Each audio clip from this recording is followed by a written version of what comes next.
أعوذ بالله من الشيطان الرجيم بسم الله الرحمن الرحيم 45. Sure Jasiye Mekke'de nazil bolgan 37 ayet. Nahayet şefkatlik, mehriban Allah'ın isim bilen başlayman. Hamim.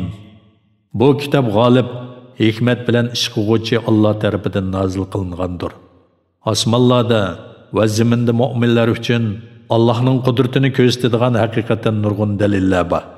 Sizlarning yaratilishinglarda ve Allah zaminda tarqitib etgan jonivorlarda Allah'ın qudratiga jazman ishindigan qavm uchun nurg'un dalillar bor. Kecha bilan kunduzning navbatlashib turishida, Allah'ın bulutdan yağmur yağdırıp, onun bilan o'lgan zaminni tirildirishida ve shamollarning yo'linishini o'zgartib turishida tushundigan qavm uchun Allah'ın birligini ko'rsatadigan nurg'un dalillar bor. Ana shular Allah'ın oyatlaridir. Ey Muhammad, onu sana haqliq bilan tilovat qilib beramiz. Ular yana Makka kuffarlari Allah'ni ve onun oyatlarini qo'yib qaysi so'zga ishonadi? Her bir gunohkor yolg'onchiga voy. O Allah'ın oyatlarının o'ziga o'qib berilayotganligini anglab turadi. Ondan takabburlik qilgan holda go'yo uni anglamagandek kufrda ching turadi.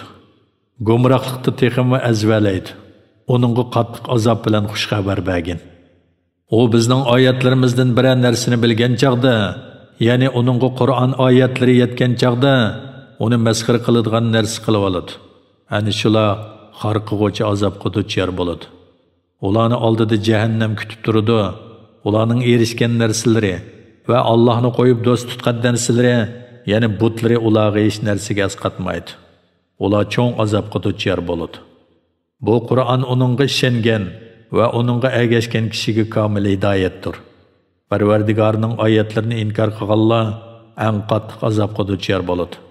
Allohning amri bilan dengizda kemalarning yurishi uchun, sizlarning Allohning fazilidan talab qilishinglar uchun va Allohga shukr qilishinglar uchun Allah sizlarga dengizni bo'ysundirib berdi.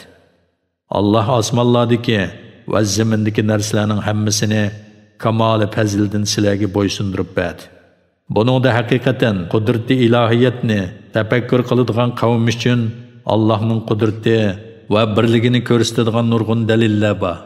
Mu'minlarga aytqinki, Allah har qavmning qilmishlariga yarasha jazo beradiganligi uchun ular Allohning kunlarini umid qilmaydiganlarni, ya'ni Allohning azobidan qo'rqmaydigan kuffarlarning yetkazgan arziyatlarini kechirsin. Kimki dunyoda yaxshi ish qilsa, o o'zining foydasi uchun qiladi. Kimki yomon ish qilsa, o o'zining ziyni uchun qiladi. Ondan keyin Parvardigoringlarning dargohiga qaytarilsizlar. Allah yaxshilikqa mukofot, yomonlikqa jazo beradi. Shak shubhisizki, biz Isroil avlodiga kitobni, ya'ni Tavratni, hikmatni va payg'ambarlikni ato qildik. Ularga pok narsalarni rizq qilib berdik. Ularni zamonidagi jahon ahlidan ustun qildik. Ularga din ishida ro'shan dalillarni berdik. Faqat ularga ilm, ya'ni dinning rostligiga qat'iy dalillar kelgandan keyinla, ondan ular o'zaro hasad qilishib, ixtilof qilishdi. Parvardigoring haqiqatan qiyomat kuni ular ixtilof qilishgan ishlar ustida hukm chiqaradi. Ondan seni biz, ey Muhammad, din ishida ro'shan bir yo'lda qildik. Shu yo'lga ergashgin, bilmaydiganlarning nafs xohishlariga ergashmagin. Shubhisizki, ularning gumrohligiga moslashadigan bo'lsang, ular sendan Allohning azobidan hech narsani dafi qilolmaydi. Shubhisizki, dunyoda zolimlarning ba'zisiga do'stdir. Allah taqvodorlarning do'stidir. Bu Qur'on insonlar uchun ro'shan paketlardir, hidoyatdir.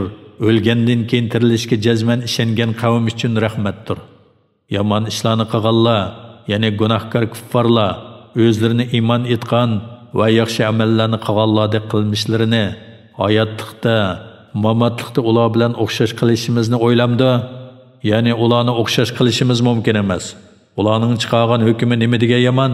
Allah osmonlarni va zaminni haqliq bilan yaratdi. Har insonning qilmishiga yarasha jazo yoki mukofot beriladi. Ularga zulm qilinmaydi. Ey Muhammad, menga nafs xohishini iloh qilib olgan, Allah azdirgan, haqni bilib turgan, Allah quliqini va qalbini pechatlab etgan va ko'zini pardalagan odamni aytib bergin. Allah azdirgandan keyin uni kim hidoyat qila oladi? Sizlar ulardan vaz nasihat olmamsizlar? Ular yana qiyomatni inkor qiluvchilar. Hayot degan faqat dunyodagi hayotimizdir. O'limiz va tirilimiz faqat zamonning o'tishi bilan yo'q bo'lamiz deydi. Ular bu xususda hech qanday ma'lumotga ega emas. Ular faqat gumon bilan so'zlaydi. Ularga bizning oyatlarimiz ochiq o'qib berilsa, ularning pakiti faqat agar rostchil bo'lsanglar, ota-bobolarimizni keltirib beqinglar, ya'ni tirildiringlar deyishdan iborat bo'ldi. Ey Muhammad, ularga aytqinki, Allah sizlarni tirildiradi, ondan ajlinglar bitganda vafot qildiralaydi. Ondan shak shubhasiz qiyomat kunida sizlarni yig'ib. Lekin kishilarning to'lisi Allohning qudratini bilmay, qayta tirilishni inkor qildi. Osmonlar bilan zaminning podshohligi Allohga xosdir. Qiyomat qoyim bo'lgan kunda kofirlar ziyon tortadi. Har ummatni qo'rqinchning qattiqligidan tizlangan holda ko'rsam, har ummat o'zining nomi amaliga chaqiriladi. Ularga bugun qilmishinglarga yarasha mukofotga erishsizlar yoki jazoga uchraysizlar deyiladi. Bu bizning kitobimiz, ya'ni nomi amal sizlarga haq bilan so'zlaydi. Biz qilmishinglarni yozdirib turgan edik. Iymon etgan va yaxshi ishlarni qilganlarga kelsak, Parvardigori ularni o'zining rahmati doirasiga kirgizdi. Bu ro'shan murodga yetishdir. Kofirlarga kelsak, ularni ayiblash yuzsidan ularga mening oyatlarim sizlarga o'qib berilmadimi? Sizlar cho'ngchilik qilib uningga iymon etishdan bosh tortdinglar.